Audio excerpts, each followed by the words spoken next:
Some criminals resort to violence and danger to evade the law, but others use a more subtle and seductive strategy. They try to charm and flirt with the cops who are after them, hoping to escape their fate with a wink and a smile. But what happens when these cunning suspects meet the officers who are immune to their charms? How do they react when their attempts to woo and win over the law backfire? Well, let's find out in this video. Imagine being so thirsty that you flirt with every cop at the scene of your own DUI. That's what a 48-woman Kelly Barton crashed into the mailbox on Glendale Milford Road while driving in Evandale Thursday night. According to a police report, Barton pulled into a Blue Ash gas station and called a co-worker to take over for her. At some point, officers were called. Body camera footage shows Barton passed out in the backseat of her co-worker's car when police arrive. When an officer asks if she's had anything to drink, she says, yes. When the officer asks how much, she replies, above my limit. Barton was then taken into custody and charged with OVI and patient endangerment. Ohio Valley Residential Services, OVRS, confirms Barton was hired in April to drive patients, but fired after her arrest. Barton is listed as living in a Cincinnati homeless shelter and has been arrested in the past on charges like felonious assault and domestic violence. Because those past charges were dropped, OVR's president and CEO James Steele says they didn't disqualify Barton from employment. We're extremely relieved the client in the car is fine and unharmed, Steele said. Before being handcuffed, police say, Barton tried repeatedly to persuade first responders to let her go. Look at you, handsome, she says to one of the paramedics in the video. Let me tell you something, what I would do to you, with your blue eyes, she tells an officer. At one point, when paramedics are trying to check on her, she says, I want the little young boys. Ask me how I'm feeling. Let the little young boys tell me. But the cops were not impressed. They knew she was drunk, and they had the evidence to prove it.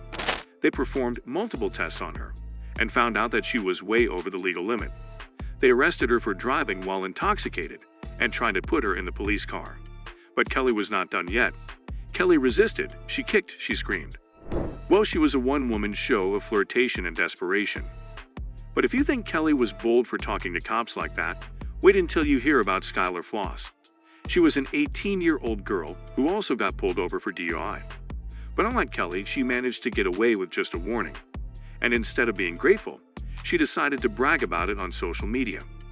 She posted a video to thousands of people where she laughed and mocked the police. She said they were stupid, they were blind, they were fooled by her innocent act. She said she was smarter than them, she was luckier than them, she was better than them. But if you think Skylar was smart for getting away with DUI, wait until you see what happened next. She posted the video online where it went viral. It reached thousands of people, including the police. They saw her confession, they saw her evidence, they saw her crime. They tracked her down, they arrested her, they charged her. They showed her the whole video, they showed her the law, they showed her the consequences. She was a busted liar of shame and regret. A 19-year-old girl speed, driving erratically and throwing weird things out of the window. A police car was patrolling the area and noticed her suspicious behavior. The officers decided to pull her over and find out what she was up to.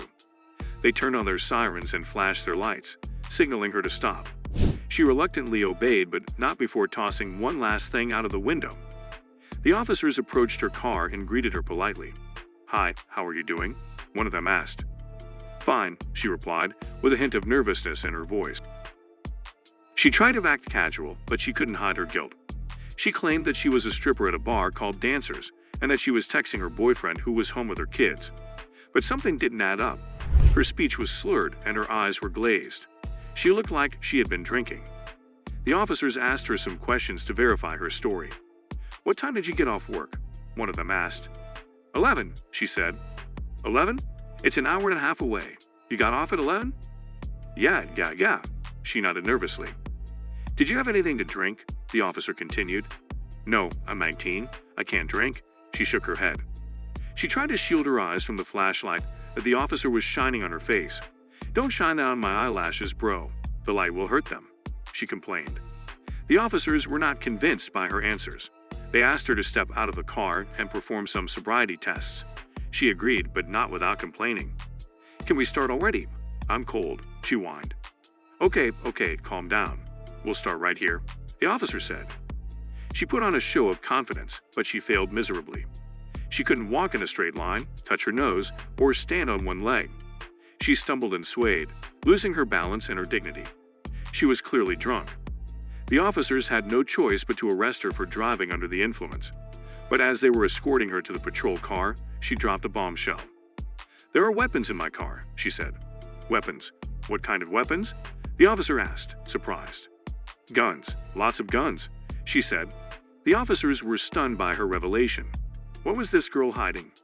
Why did she have guns in her car? Was she involved in some criminal activity? They decided to search her car and find out. But before they could do that, she changed her tune. She started to flirt with them, hoping to charm her way out of trouble. "Can you search me?" she asked. "We can't do that," one of them said. "Why not? I gave you permission," she said. "We need a female officer for that," the officer explained. "I don't care, I like men. Come on, just search me," she insisted. The officers ignored her advances and searched her car instead. They found several guns and a large stack of cash in the trunk. They suspected that the money was from her job as a stripper, but they couldn't be sure. They also wondered what she had thrown out of the window earlier. Could it have been drugs? Evidence? Something else? They took her to the station and booked her for DUI and possession of firearms. She was also underage, which made things worse for her. She was sentenced to 9 months probation and ordered to attend alcohol counseling. She thought she could get away with it, but she was wrong. She learned the hard way that seducing cops is not a good idea, especially when you have something to hide. And up next, we have smugglers who attempt teasing and flirting with officers. Lydia Elizabeth Badillo, 38, was pulled over at 8 p.m. on April 12 while driving a gold Chevrolet Malibu on FM 1017 in Jimhog County. During the stop, the trooper discovered Badillo, who lives in Edinburgh, was smuggling 2 immigrants from El Salvador. In a video taken of the traffic stop, Badillo told the trooper she was going out to get drinks. She then started flirting with the trooper, telling him he was handsome. Badillo told investigators she picked the 2 women up from a stash house in Mission, Texas. The 2 women were provided fraudulent Texas driver's licenses, Texas DPS said, to get through the Border Patrol checkpoint in Falfurrias, Texas. Badillo also told the trooper that once she got beyond the checkpoint, she was planning to meet another driver who was going to drive the 2 women to Corpus Christi, Texas. According to Texas DPS, the smuggling method used by Badillo is used to smuggle female immigrants into the U.S., where some of the women are forced into debt bondage and work off the debt through forced labor and sex trafficking. Texas DPS also said Badillo is a member of Loop, an organization founded by labor rights activists Kesar Chavez and Dolores Huerta. With 2 counts of smuggling of people, the 2 women were referred to the U.S. Border Patrol. Lydia's plan had failed miserably. She had tried to flirt with the law, but the law did not flirt back. But if you think Badillo was crazy enough to seduce the cops, then wait till you hear about this woman. Amelia de Bassoon, who tried everything she could to seduce the detectives and get away with murder, Amelia was arrested. So this story took place in Florida 4 years ago. Amelia Bassoon, 25 years old, and Joshua Ramsamy, 28 years old, are the 2 murderers. Both are from Guyana and are of Indian heritage. They were living in Miami, Florida at the time. Amelia worked as a bank teller at Chase Bank and removed money from Cynthia Stack's father's account after realizing he had dementia and memory problems. So she stole $50,000 from his account and made it payable to her son. Her man, Ramsamy, then used the $50,000 stolen to open 2 accounts at Bank of America. Cynthia Stacks began to inquire about the unusual transaction, which led Bisson to panic. In between cases, hiring Amelia trying to talk with cops is cheesy, and cops play along for further details about the killing. She notified her man about the investigation, and his major idea was to get a gun and kill Cynthia. Cynthia Stack, 52, and her son, Sean Stack, 22, were found shot to death in their West Jefferson flat on July 18.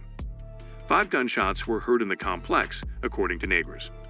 Bassoon and her husband initially refused to reveal the truth, but when she met with detectives a second time, she said her husband admitted to killing the 2, according to police. Joshua received a life sentence without the possibility of release after being found guilty of first-degree murder. Amelia was accused of stealing, first-degree murder, and domestic violence.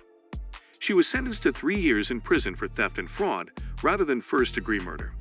The age-old tale of flirting with the law. So folks, if you're ever tempted to turn on your charm when dealing with the long arm of justice, Take a moment to reflect on the tales of Kelly, Skylar, and Lydia. Because while humor and sarcasm might tickle your funny bone, the law has an even keener sense of justice, and it's definitely not swayed by a flirty comment or a silly grin. And that's that for today's video, folks. We hope you enjoyed this video. If you did, please give this video a thumbs up and subscribe to our channel for more amazing content. Also, don't forget to comment below and let us know which things impressed you the most. Thank you so much for watching, and we will see you in the next one.